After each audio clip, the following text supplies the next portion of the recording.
All right, the next ones I'm going to show you are just some stretches. It's called active isolated stretching, but what you're going to need is either a yoga strap, a rope.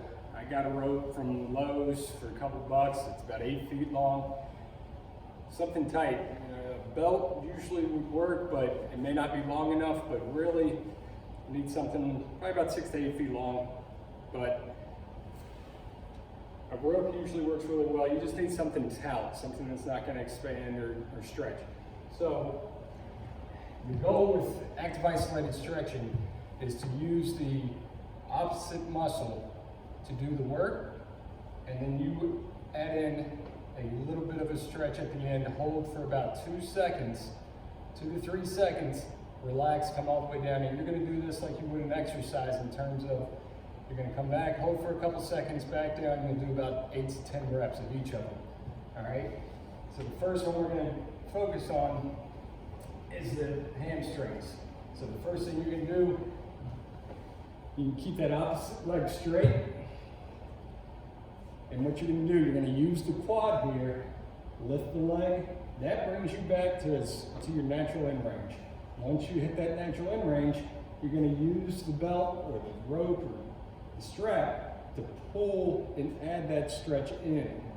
Still squeezing here, fully lengthening here, okay? Add a little bit of a stretch, come all the way down, and then do the same thing. Don't use the strap to yank the foot up, all right?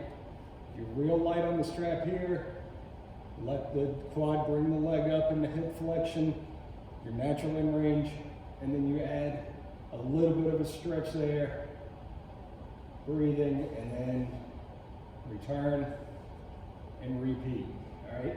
You're not gonna pull on the strap until the very end of the move after you hit your natural end range, and you're stretching to get past that natural end range, all right? Now that hits more the proximal area. Now we're gonna go after more the distal area, the closer to the knee. So what you're going to do here, same exact principles apply, except your starting position is going to be with the knee bent. So you're going to extend the knee first, and then add the stretch in. So here, squeeze, and then add the stretch. So you'll have to return back to that starting position. You'll have to pull the leg a little bit forward, and then back, okay? So extend, and then right back. Return to the starting position and repeat. Again, trying to keep the hips down. You don't want to pull the hips up. You don't want to cheat.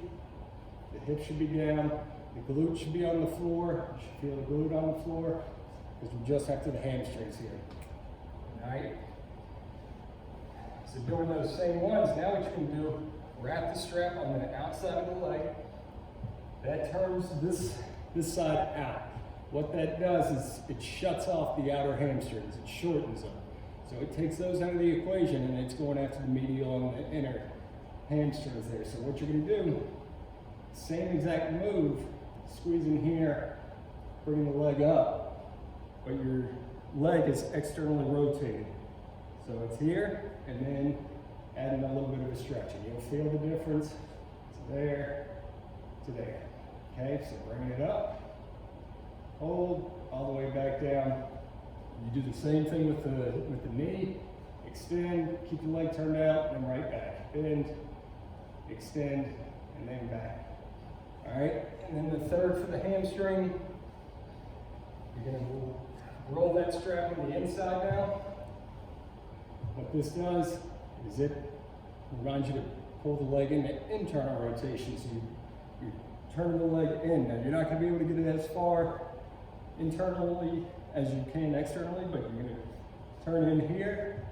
The opposite holds true here, so you're turning off the inner hamstrings and you're going after the lateral hamstrings. So what you're going to do, same thing, but this time you're going to have the strap in the opposite hand coming up and then pulling over, bringing this leg, the opposite leg, over across the midline. What that does is helps stabilize the pelvis so you're not falling over.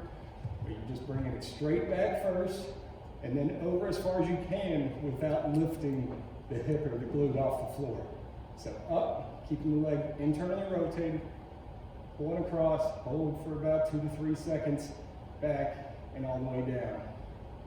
And again, same thing, knee bent, all the way down. Knee bent, extend, back and over. Okay? So those are great ones for the hamstrings. All right, now showing you with, for the quad, you'll have the strap right around the foot here, and you can either go up against the wall, or you can just hold it here if you can maintain that balance. But what you're going to do is use the strap like a pulley system, so you'll wrap it around the foot first, bring it over top of your shoulder, here, pulling down, and then a slight wing forward. That helps to get into the front of the hip there. If that's too much pressure on your knees, you do this from a sideline. Okay, so the top leg is the one you're after. Bottom leg can either be bent or straight. And this one, it doesn't matter as long as you're able to stabilize everything. And now what you're gonna do, wrapping it around the foot, still taking it around the shoulder, pulling that in, that helps to lengthen the quad right around the knee. And then you're gonna go into hip extension. So hip extension, flat and through the front of the hip, pull, and then hold. And then full extension out, bend the knee, here, hip extension, hold,